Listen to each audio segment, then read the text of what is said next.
Highlight fashion week 2026 day 1 വിശേഷങ്ങൾ ഞാൻ already ഒരു വീഡിയോ പോസ്റ്റ് ചെയ്തിട്ടുണ്ടായിരുന്നു. അപ്പോൾ ഡേ 2 വിശേഷങ്ങളാണ് ഇന്ന് പറയാൻ പോകുന്നത്. ഇന്ന് നമുക്ക് ഷോ ഉള്ള ദിവസമാണ്. അപ്പോൾ ശിവ സാർ കൊറിയോഗ്രാഫി പഠിപ്പിച്ചു തരുന്നുണ്ടായിരുന്നു.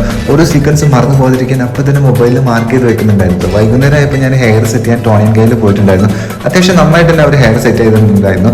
അതിനുശേഷം ബാക്ക് സ്റ്റേജിൽ പോയി ഇനി മേക്കപ്പ് ചെയ്യണം. നല്ല തിരക്കുണ്ടായിരുന്നു. അപ്പോൾ തനുജ ചേച്ചിയാണ് എനിക്ക് മേക്കപ്പ് ചെയ്തിട്ടുണ്ടായിരുന്നു. നല്ല അടിപൊളി മേക്കപ്പ് ആയിരുന്നു. പിന്നെ കൊറിയോഗ്രാഫിയൊക്കെ ഒന്ന് വീണ്ടും എടുത്ത് നോക്കി ഒന്നുകൂടെ മനസ്സിൽ ഉറപ്പിച്ചിട്ടുണ്ടായിരുന്നു. അതിനുശേഷം ഇനി കോസ്റ്റ്യൂം ചേഞ്ച് ആണ്. ഹൈലൈറ്റ് മോൾ തൃശ്ശൂർ വെച്ചിട്ടാണ് ഷോ നടക്കുന്നത്. അവിടെ തന്നെയുള്ള ഡിഫറെൻറ്റ് ബ്രാൻഡ്സിൻ്റെ കോസ്റ്റ്യൂംസും പ്രൊഡക്ട്സും ആണ് നമ്മൾ വിയർ ചെയ്തിട്ടുണ്ടായിരുന്നത്. ഏകദേശം 5ഓളം സ്ലോട്ടിൽ ഇന്ന് ഇറങ്ങാണ്ടായിരുന്നു. നല്ല ബിസി ഡേ ആയിരുന്നു. അപ്പോൾ ഇതിൻ്റെ ഒരു ഡീറ്റെയിൽ വീഡിയോ ഞാൻ ഓൾറെഡി എൻ്റെ പേജിൽ പോസ്റ്റ് ചെയ്തിട്ടുണ്ട്. എല്ലാവരും പോയി കാണാം. അപ്പോൾ ഷോ ഒക്കെ കഴിഞ്ഞപ്പോഴേക്കും അത്യാവശ്യം നല്ല ലേറ്റ് ആയിരുന്നു. ശിവ സാറാണ് ഡയറക്ടർ, ഹാൻഡോമാണ് സ്റ്റൈലിസ്റ്റ്, ഋതു സാരംഗിയൊക്കെ ഉണ്ടായിരുന്നു ബാക്ക് സ്റ്റേജിൽ ആക്റ്റീവായിട്ട്.